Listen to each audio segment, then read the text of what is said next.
কিছু মনে করবেন না আঙ্কেল, আমি দাঁড়িয়ে দাঁড়িয়ে আপনার সব কথাটাই শুনলাম, পুরোটাই সমালোচনা করলেন, অথচ একটা মেয়ের কথা ভাবলেন না। একটা মেয়ে কতটা ভালোবাসলে এত কষ্ট করে জীবনে ঝুঁকি নিয়ে এখানে ভাত কাপড় করে গেছে। এই মেয়েটাও তো সদ্যই বিয়ে হয়েছে, তারও তো কিছু শখ আহ্লাদ স্বপ্ন আছে। এত সুন্দর একটা ফুটফুটে মেয়ে, ফুলসজ্জার ঘর থেকে কিভাবে ও এসেছে সেটা শুধুমাত্র আমি জানি, অথচ আপনারা দাঁড়িয়ে দাঁড়িয়ে পুত্রবধূর সমালোচনা করছেন। আমি যদি আপনাকে বলি যে এই ক্রাইমের সাথে আপনি জড়িত, আমি যদি আপনাকে বলি যে আপনি যদি স্টেটমেন্টটা আগে দিয়ে দিতেন তাহলে এত সমস্যাই হতো না। বারবার বারবার ধামাচাপা দেওয়ার চেষ্টা করেছেন। হ্যাঁ করেছি, চেষ্টা করেছি, কারণ আমাদের নিরাপত্তা চাই, আমরা কোনো রিস্কে যেতে রাজি নই।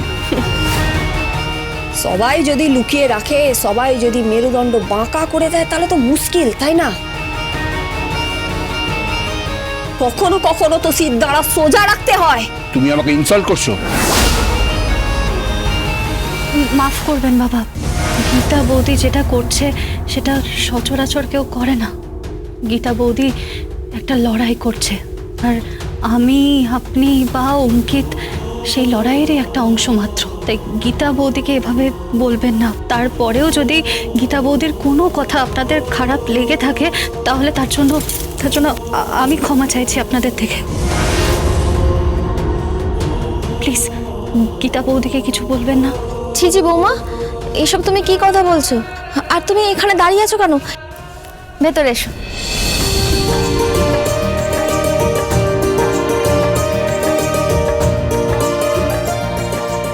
এসো মা, এসো। তোমার জন্য এত সুন্দর করে ঘর সাজানো হয়েছে, বসো।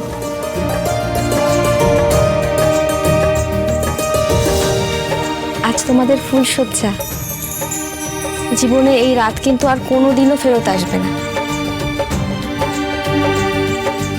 তাই জন্য তোমার শ্বশুরমশাই একটু ইমপেশেন্ট হয়ে গিয়েছিলেন।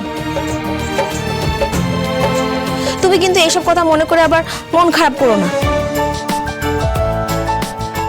যাও, তোমাদের নতুন জীবন শুরু করো, সুখে থেকো।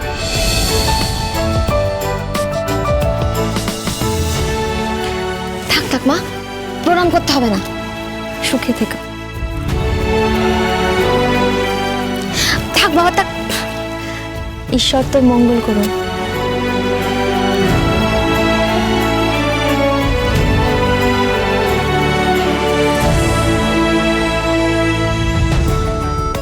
থাক থাক থাক, ভালো থেকো। এই ভালো থেকো কথাটা মুখটা এরম বেজার করে না বলে তো ভালো করেও বলতে পারতেন। গীতা LLB সোম থেকে রবি প্রতিদিন সন্ধ্যে 6:30টায় স্টার জলসায় ও ডিজনি প্লাস হটস্টারে।